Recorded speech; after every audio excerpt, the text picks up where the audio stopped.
Bab 177. Keinara menepuk dahi. Terus Oma mana? Tidur duluan karena babak pertama timnya kalah, dia sudah jiper duluan. Davin merasa bangga. Kupikir taruhan apa? Keinara membuka lemari es yang ada di ruang tengah lalu mengambil cemilan dan air minum dan duduk di sebelah Davin. Davin menerima satu mangkok sop buah yang memang sudah tersedia di lemari es. Cucu dan opa tersebut menonton bola berdua. Kay, itu apa di leher dan telingamu? Koleksi baru. Liontinnya unik, ya. Davin mendekat melihat liontin anting Keinara yang berbentuk apel digigit. Nggak aneh bentuk apel kroak, sih. Sahut Keinara yang sedikit gugup. Dia lupa tadi hanya mencopot gelang dan cincin saja. Biasanya kamu seragaman sama Oma perhiasannya, tapi Oma nggak pamer apa-apa kalau dia sudah beli perhiasan baru, ucap Davin. Teni bukan beli, kok. Dikasih orang, jawab Kay pelan. Davin terkejut, dia meletakkan mangkok sop buah di meja lalu bertanya serius pada satu-satunya cucu kesayangannya. Siapa? Siapa yang kasih kamu perhiasan unik ini? Tanya Davin antusias. Tetangga rumahnya Dimas dan Gendis di perumahan Lavender, jawab Keinara sedikit ketus. Davin terbelalak, dia segera meraih ponsel. Kemarin Opa save nama Chef Nathan dengan nama apa, ya? Gumam Davin. Opa mau ngapain? Tanya Keinara.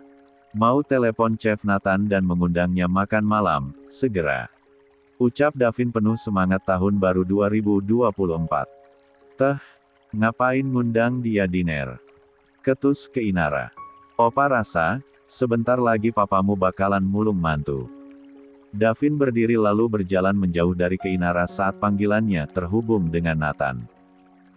Tinggal Keinara yang kebingungan dengan ulah Davin malam itu. Siapa yang mau merit sama chef itu? Sih.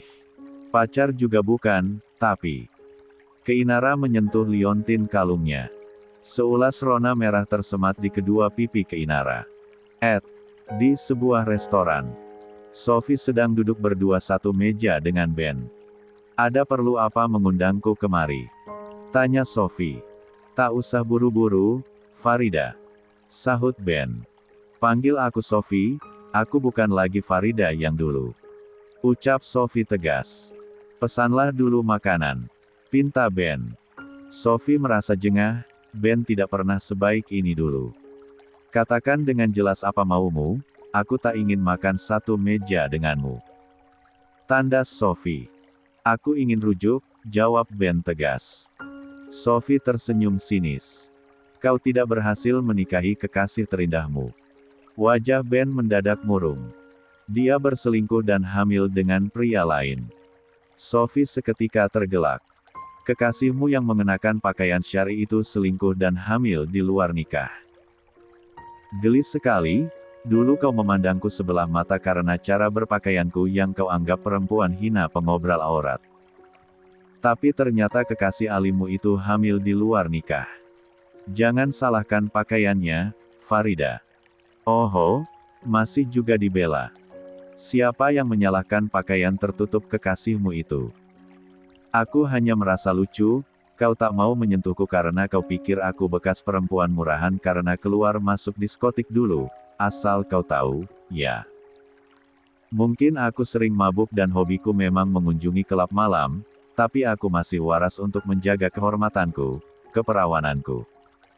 Sophie berkata dengan bangga. Maaf, aku sudah salah menduga tentangmu. Ben menunduk. Kenapa dulu mau menerima perjodohan kalau kau anggap aku wanita murahan? Tanya Sophie. Papa mengancamku untuk mengeluarkan namaku dari daftar warisan hartanya, sahut Ben apa adanya. Kau tahu, saat kau menikahiku, aku teramat senang karena akhirnya aku bisa mempertahankan kehormatanku dan mempersembahkannya untuk suamiku. Tapi nyatanya, sedikit saja menyentuhku kau tidak pernah, Ben. Aku memang salah, aku minta maaf, Farida. Kumohon, kembalilah padaku. Pinta Ben mengiba. Sophie menyungging sinis. Sudah, kita sudah usai, tak ada lagi yang harus dibicarakan, dibahas dan diperdebatkan.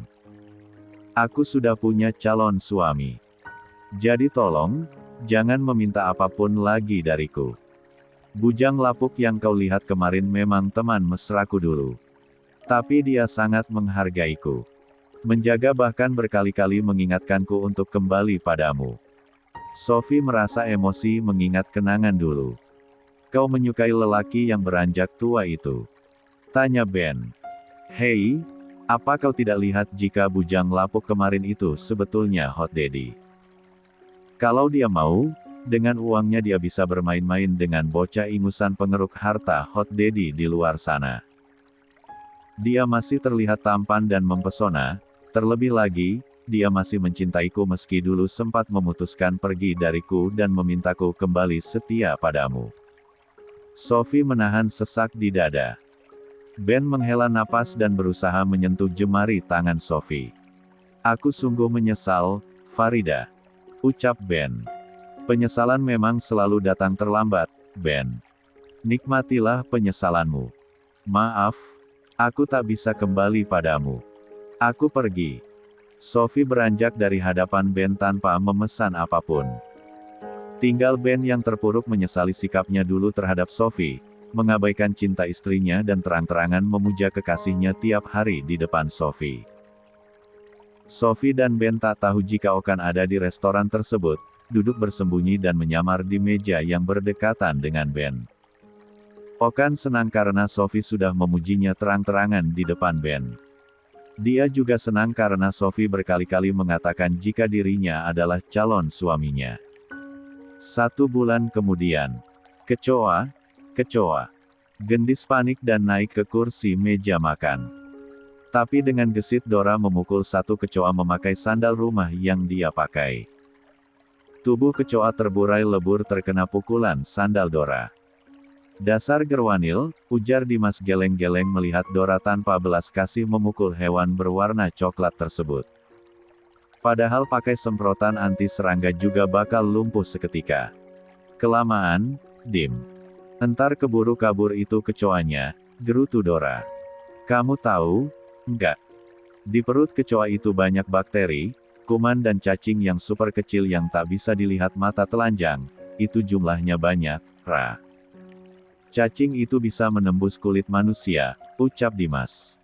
Ada juga nembus kulit hewan macam kucing atau dogi. Sanggah Dora. Kamu selalu ngeyel kalau dibilangin. Sana, aku harus segera membersihkan lantai dengan disinfektan. Dimas misuh-misuh. Kata gendis obat anti serangganya habis, lagian itu kecoa keluar dari mana, sih? Perasaan di rumahku nggak ada kecoa, deh. Gerutu Dora. Gendis hanya mesem-mesem senang melihat interaksi Dora dan Dimas yang kini tampak seperti dulu, saat mereka masih kecil. Sering ribut. Bukannya saluran pembuangan air di kamar mandi udah dibenerin Kak Nathan, ya, Dis. Ujar Dora lagi. Sudah, jangan sebut-sebut nama tetangga depan rumah itu berjasa di rumah ini. Dumel Dimas gesit membuang kecoa yang hancur lalu membersihkan lantai. Dim, Kak Nathan sama Kay mau merit sebulan lagi masak iya kamu masih cemburu sama Kak Nathan. Ini gara-gara gendis, nggak mau pindah rumah. Betah amat tinggal di sini, udah tahu sering ada kecoa. Dimas masih saja menggerutu. Kenapa nyalahin aku? Tanya gendis yang masih duduk anteng di atas meja makan memperhatikan Dimas yang membersihkan lantai. Nggak apa-apa, Dis. Cemburu itu tandanya bucin. Dora duduk di sebelah gendis, masih di atas meja makan. Kalian, turun. Pamali duduk di atas meja. Sembur Dimas. Ya, kamu bilang tadi ada cacing menyebar dari perut kecoa, loh. Bersihin aja dulu sampai tuntas. Sahut Dora. Dimas menghela napas pasrah, sementara gendis benar-benar bahagia melihat Dimas dan Dora lebih sering ribut kini. Bel pintu rumah gendis berdering. Di luar rumah tampak Nathan, Keinara, Sophie serta Rangga. Dora membuka pintu. Mana Om Okan? Tanya Dora.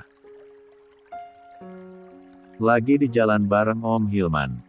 Kita pakai mobil papamu aja, Ra. Biar agak gedean, sahut Keinara. Gimana, Dim? Dora balik bertanya pada Dimas. Ya, terserah, sih. Sahut Dimas. Keempat pasangan itu akan pergi ke Bali, menginap di salah satu resort mewah milik keluarga Darmawangsa. 1 bulan lagi adalah pernikahan Sophie dan Okan, dilanjut seminggu kemudian pernikahan Keinara dan Nathan. Mereka ingin melepas masa lajang dengan berkumpul bersama. Nathan berhasil. El meluluhkan hati Keinara, begitu juga dengan Okan. Sophie mengatakan dirinya adalah calon suaminya bukan hanya gertakan untuk mantan suaminya. Maka kedua pasangan itu memutuskan untuk menggelar pesta pernikahan dalam waktu singkat. Setelah semua persiapan pernikahan dirasa 95% beres memakai jasa wedding organizer, mereka ingin melepas masa lajang sebelum berencana berbulan madu bersama. Semuanya setuju berbulan madu ke India dan Turki, karena Rangga punya janji ingin mengunjungi kakek baik hati yang sudah menolongnya saat itu. Sementara ke India, mereka sekaligus mengunjungi Cici dan Guntur.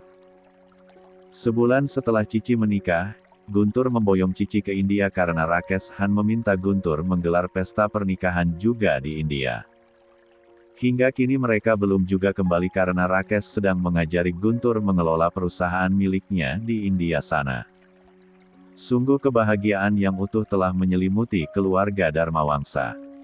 Berbagai lika-liku kehidupan telah mereka lalui, kini saatnya mereka berkubang dalam lingkaran kebahagiaan yang hakiki. 5 tahun kemudian. 2 orang insan sedang bergumul di atas tempat tidur. Sejak semalam menjelang dini hari, aktivitas panas mereka tak kunjung berhenti. Hingga sang gadis menyerah dan memohon untuk melepas lelah karena digempur semalaman oleh pasangannya. Si lelaki berjalan menuju kamar mandi dan segera membersihkan diri, sementara gadis manis yang tergolek di atas tempat tidur itu menarik kembali selimut menutupi seluruh tubuhnya yang berpeluh keringat. Tak berselang lama, lelaki itu pun keluar dari kamar mandi, memakai handuk yang melilit sebatas pinggang. Langsung pergi lagi? Tanya sang gadis. Iya, sayang. Aku ada syuting jam 8 pagi. Apa tidak lelah? Arthur Leonard Darmawangsa tersenyum dan mengecup bibir rengganis sekilas. Lelah? Sih. Tapi tubuhmu sudah menjadi candu dan amunisi untukku beraktivitas sehari-hari. Rere menghela napas pasrah. Ponselnya berdering. Tertera nama Elena di layar ponsel. Halo. Sapa Rere. Re, kamu kemana, sih? Dari semalam telepon gak diangkat-angkat. Tanya Elena khawatir. Maaf, El semalam hujan dan aku ketiduran di rumah Ibu Darcy. Kasihan, dia sendirian. Darcy adalah penjual nasi uduk yang tinggal dekat dengan rumah Rere dulu. Rere kerap menggunakan alasan berkunjung ke rumah Darcy pada Elena padahal sebetulnya dia selalu berada di kamar hotel. Bersama Leon. Aku ada konferensi pers jam 8 pagi. Tapi dari semalam Leon gak bisa dihubungi, keluh Elena. Coba telepon lagi sekarang, pasti dia angkat. Sahut Rere. Panggilan Elena diakhiri. Kamu mau syuting apa ada acara konferensi pers? Tanya Rere pada Leon. Leon yang sudah selesai memakai baju lengkap menghela napas dalam. Dia duduk di tepi tempat tidur. Pagi ini manajemen akan mengumumkan hubungan resmiku dengan Elena ke publik, jawab Leon pelan. Rere terdiam, wajahnya tanpa ekspresi. Percayalah, hubunganku dan El hanya settingan, demi mendongkrak sinetron yang sedang kami lakoni. Leon membelai pipi Rere. Iya, tak apa-apa, pergilah. Rere tersenyum lebar. Elena telah mengikuti jejak Leon menjadi artis.